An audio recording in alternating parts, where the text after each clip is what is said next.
శుక్లాంబరధరం విష్ణుం శశివర్ణం చతుర్భుజం ప్రసన్నవదనం ధ్యాయేత్ సర్వవిఘ్నోపశాంతయే. ఓం గం గణపతయే నమః. ఓం శ్రీమాత్రే నమః. ఓం శ్రీ గురుభ్యో నమః. మా ఆది ఆస్తులను చూస్తుంటే మీ అందరికీ పేరు పేరున నా హృదయపూర్వక నమస్కారాలు. ఇప్పుడు మనం శుక్రగ్రహం, శుక్రుడు మీనరాశిలోకి మారుతున్నాడు. అంటే ఎగ్జాల్టేషన్, ఉచ్చ స్థితిలోకి ఉన్నట్టు, ఉచ్చ స్థితిలో ఉన్నటువంటి శుక్రుడు మీనరాశిలో ప్రవేశం చేస్తున్నాడు. సో దానివల్ల 12 రాశుల వారికి ఎలా ఉండబోతుందో తెలుసుకుందాం. మీనరాశిలోకి 2 మార్చ్ నుండి 25 మార్చ్ వరకు కూడా, అంటే 24 డేస్ ఈ మార్చిలోనే ఉంటాడు. ఎగ్జాల్టేషన్కి వెళ్తున్నాడు, అంటే ఉచ్చ స్థితిలోకి వెళ్తాడు. పరమోచ్చలో కూడా ఉంటాడు, అక్కడ 27 డిగ్రీస్ 28 డిగ్రీస్ దగ్గర ఉంటాడు. సో ఆ శుక్రుడు, ఎగ్జాల్టేషన్ ఉన్న శుక్రుడు శనితో కలవడం ఒకటి. అసలు శుక్రుడిచ్చే ఫలితాలు 12 రాశుల వారికి ఎలా ఉండబోతుందో ఇప్పుడు మనం తెలుసుకుందాం. కర్కాటక రాశి వారికి అద్భుతమైన కాలం అండి. అంటే శుక్రుడు మంచివాడు కాదు మీకు. ఆయన ఏంటి 9th హౌస్ లో భాగ్యస్థానంలో శనితో కలుస్తున్నాడు. అంటే నాన్నగారికి మీకు బాగుంటుంది. మీ నాన్నగారు ఉంటారు సరే, మీ నాన్నగారికి అద్భుతంగా ఉండడానికి అవకాశాలు ఉన్నాయి. అంతేకాకుండా విద్యార్థులకి చక్కటి విద్య రీత్యా విదేశయానం చేసుకుంటారు. మాస్టర్స్ ఇన్ లా, అలాగే ఇంజనీరింగ్ విద్య, డాక్టర్ సంబంధించిన విద్యలో కూడా మీరు విదేశాలు వెళ్ళడానికి అవకాశాలు ఉన్నాయి.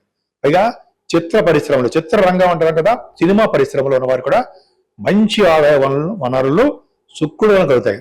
కానీ శుక్రశనులు కూడా కొన్ని సందర్భాల్లో రాజకీయ నాయకులకి ఇబ్బంది పడడానికి అవకాశం ఉంది.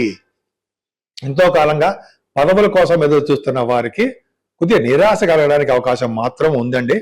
కొంతమందికి మాత్రం రాజకీయ లబ్ధి కలగడం, రాజకీయ రంగంలో పదవులు రావడం కూడా కొంతమంది జరుగుతుంది. వాళ్ళ జాతకాలు రీత్యా అవకాశాలు ఉన్నాయి. అంతేకాదండి, ఈ శుక్రశనులు భాగ్యస్థానంలో ఉండడం వల్ల ఆటోమొబైల్ ఇండస్ట్రీస్ వారికి, ఆయిల్ పరిశ్రమలో ఉన్న వారికి, కోల్ రంగంలో ఉన్న వారికి, పెట్రోలియం శాఖలో ఉన్న వారికి, సిమెంట్ రంగంలో ఉన్న వారికి, ఫార్మా రంగంలో ఉన్న వారికి బాగా డెవలప్ అవుతాయి. వాళ్ళ బిజినెస్లు బాగా డెవలప్ అవుతాయి. షేర్ మార్కెట్లో వాళ్ళ షేర్ వాల్యూ బాగా పెరుగుతుండడంలో ఏమాత్రం అతిశయోక్తి లేదు. 24 రోజుల పాటు మార్చి నెలలో. అంతే కదండి, మీ రాశి వారికి లాభస్థానమైనటువంటి శుక్రుడు కేంద్రాధిపతి పాపేయండి 4th హౌస్ లాడు కూడా మీకు భాగ్యం ఉన్నాడు కాబట్టి భాగ్యము వృద్ధి చేస్తూ అంటడంలో సందేహం లేదు. ముఖ్యంగా తీర్థయాత్రలు చేస్తారు, పుణ్యక్షేత్ర దర్శనాలు చేసుకుంటారు, గంగా నది స్నానాలు చేయడానికి ఎక్కువ అవకాశాలు ఉన్నాయి. పుణ్య నది స్నానాలు మీరు చేసుకుంటారు.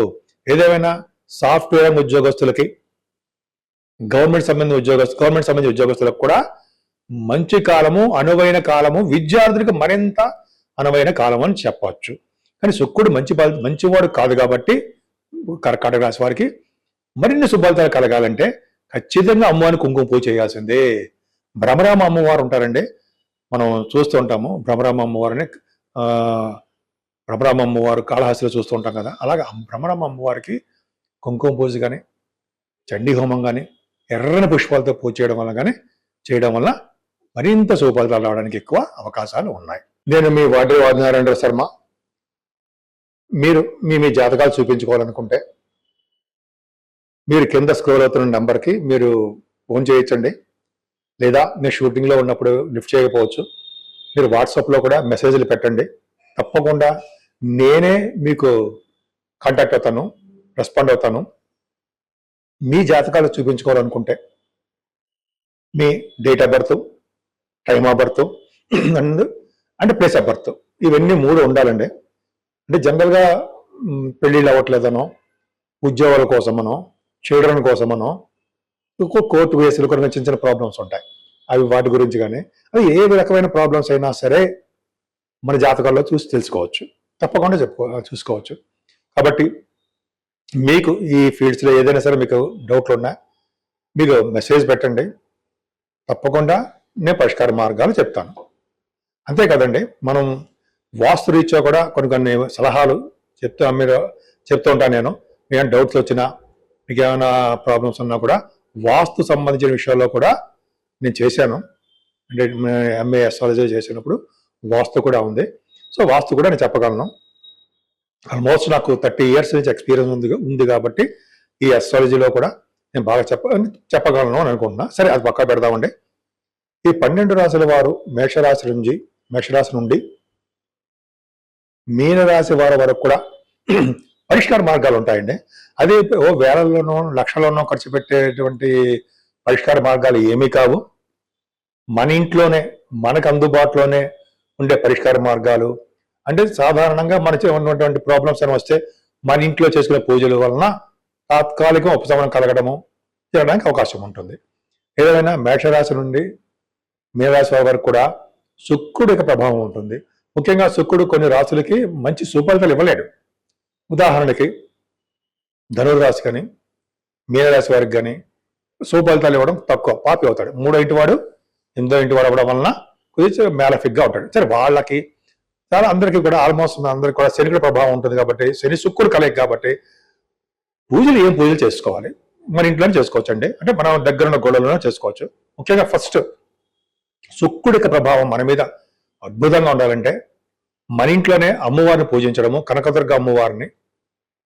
వీలుంటే అమ్మవారికి మల్లెపూలు అంటే ఇష్టము, దొరికితే కలవ పువ్వులు దొరకపోవచ్చు అనుకోండి, మల్లెపూలు అలాగే ఎర్రటి పుష్పాలు, మందార పువ్వులు తోటి లక్ష్మీ అమ్మవారిని కానీ కనకదుర్గ అమ్మవారిని కానీ పూజించడం వలన మన ఇంట్లో స్థిర లక్ష్మి ఉండడానికి అవకాశం ఉంటుంది. స్థిరమైన లక్ష్మీదేవి మన ఇంట్లో ఉండడానికి అవకాశం ఉంటుంది. ఎందుకంటే శుక్రుడు ప్రభావం అలా ఉంటుంది కాబట్టి.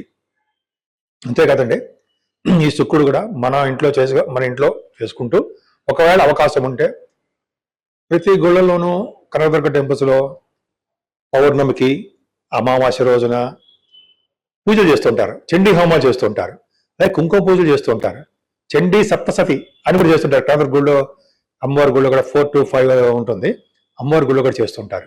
సో ఇలా చేయించుకోవడం వల్ల కూడా శుక్రుడు వల్ల వచ్చే దోషాలు పరిహారం అవడమే కాకుండా శుక్రుడు వల్ల ఇచ్చే మంచి ఫలితాలు రెట్టింపు ఫలితాలు అవడానికి కూడా అవకాశాలు ఎక్కువ ఉన్నాయి. అంతే కదండి, శని శుక్రుల కాంబినేషన్ కూడా ఉంది.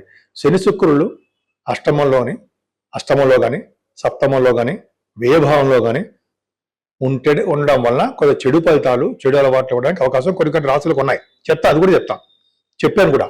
సరే, వాళ్ళందరికి కూడా ముఖ్యంగా వెంకటేశ్వర స్వామి వారి ఆరాధన, గణపతి స్వామివారిని పూజించడం వలన, అలాగే విష్ణు ఆరాధనతో పాటు ఆయనకి కొద్ది మల్లెపూలతో పూజించడము, తులసి దళాలు సమర్పించడం వల్ల కూడా సుఫలితాలు ఉండి తీరుతాయి. అంతేకాదండి, శివాభిషేకాలు ఎట్టి పరిస్థితుల్లో మర్చిపోకూడదు. మనం శివుడిని పూజించిన వారికి, పార్వతీ అమ్మవారిని పూజించిన వారికి గ్రహాల వల్ల వచ్చే దోషాలు చాలా మటుకు తగ్గుతాయని శాస్త్రాలు చెప్తున్నాయి. కాబట్టి మనకి అంటే 12 రాశుల వారికి ఎలా అనిపిస్తే, మనకి ఎలా మంచిది అనిపిస్తే అట్లాగా మనం పూజలు చేసుకోవడం వల్ల ముఖ్యంగా శుక్రుడు వచ్చే శుభ ఫలితాలు రెట్టింపు అవడానికి కాకుండా చెడు ఫలితాలు కూడా తగ్గుముఖం పడడానికి ఎక్కువ అవకాశాలు ఉన్నాయి. ఇంకొక చిన్న విషయం అండి, ఇది మార్చి నెల కాబట్టి మార్చి నెలలో మనకి ఉగాది పండుగ కూడా వస్తుంది. ఉగాది రోజు కూడా మనం చేయవలసిన విధి విధానాలు కూడా ఉన్నాయి. సో ఈ మార్చి నెల అత్యంత ప్రాముఖ్యమైన నెల. సో మార్చి నెలలో కూడా శ్రీరామచంద్రుని పూజించడం వలన శ్రీరాముడికి అంటే సీతారామ లక్ష్మణులకి శ్రీరాముడికి అంటాం మనం. వారిని పూజించడం వలన శ్రీరామనవమి కూడా వస్తుందండి. ఆ స్వామివారిని పూజించడం వలన, భద్రాద్రి రామ దర్శనం చేసుకోవడం వలన, అలాగే స్వామివారికి పానకం, వడపప్పు నివేదన చేయడం వల్ల చక్కటి శుభఫలితాలు ఉంటాయండి. ముఖ్యంగా పానకం, వడపప్పు ఎందుకు నివేదన చేస్తారంటే భార్యాభర్తలు కలిసి ఉండడానికి, భార్యాభర్తలు అనురాగ దాంపత్య జీవితం గడపడానికి, శ్రీరామచంద్రుడు సీతమ్మవారిలాగా ఉండడానికి మనం నైవేద్యం పెడుతూ ఉంటాం. మన పూర్వీకుల నుంచి మనం చేస్తున్న ఆచారం.